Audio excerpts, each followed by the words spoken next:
I got my knee on this one to control it. I don't understand why Black people have to die in order to make change in this country. Flat on your stomach. Flat on your stomach.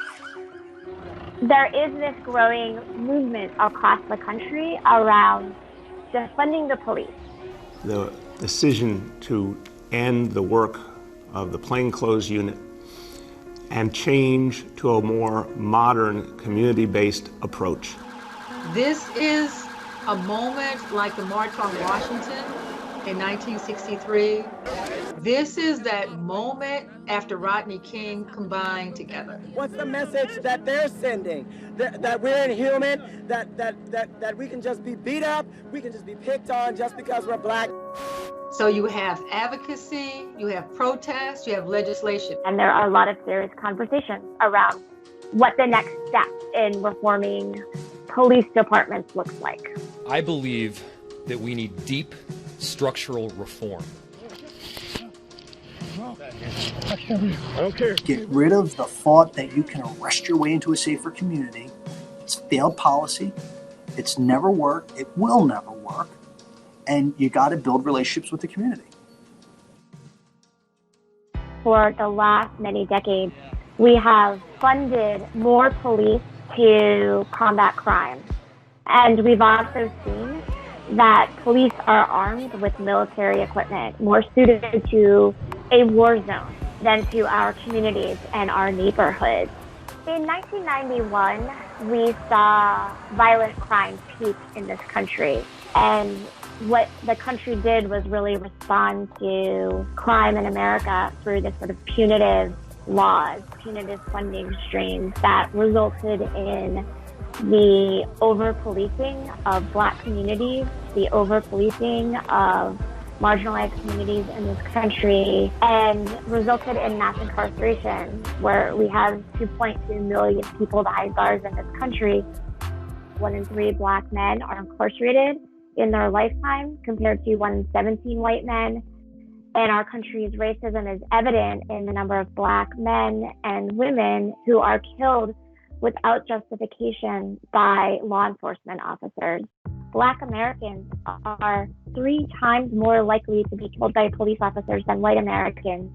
And I always say, this is just my little trifecta for social change: litigation, legislation, protest with a vision for where we want to go equals social change.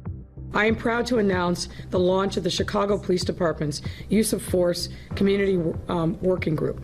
Effective immediately, I am declaring a categorical moratorium on the use of tear gas for the dispersal or control of crowds. I think that defunding police departments is not so much about taking away all the funding for police officers, but it's about equalizing the duties of police officers with the other government agencies.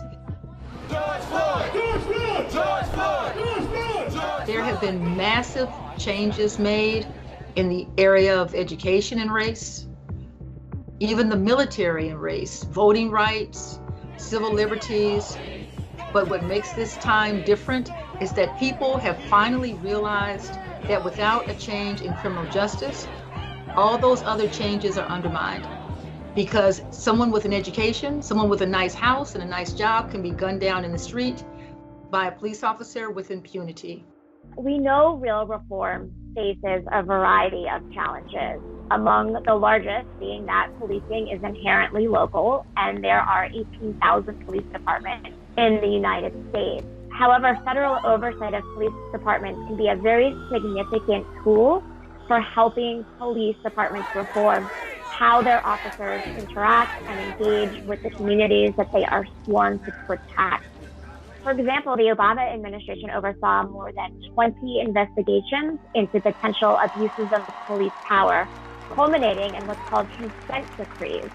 And Attorney General Sessions made it quite difficult for the current Justice Department to open new pattern or practice investigations. I'm just trying to get a simple answer. Well, I'll give you a simple answer. It's a difficult thing for a city to be sued by the Department of Justice. And since President Trump took office, the Justice Department has publicly announced only one pattern or practice investigation.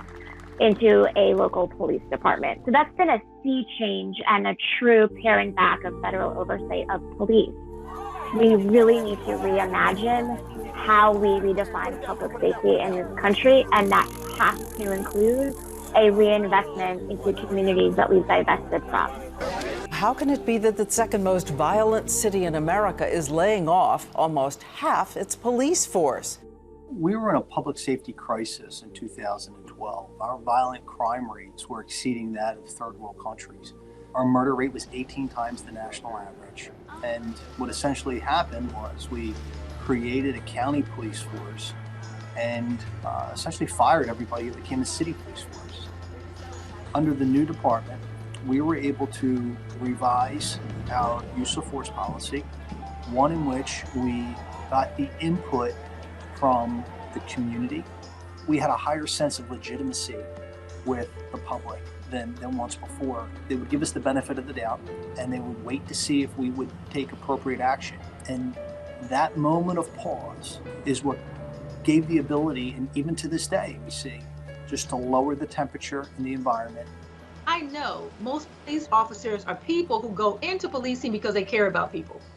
But if they wanted to be social workers, they would have gone to social work school. You know, if they wanted to be doctors, they would have gone to medical school. We're calling on them to do all of these things, to be psychiatrists, to be parents to little kids. We're calling on police officers to do things well beyond what police officers are supposed to be doing at a time in which crime is going down. This is a moment that advocates, community members, policymakers need to take advantage of and not lose the momentum to make real transformative change in this country. All of these reforms are important, and that's why we need to think holistically and transformatively.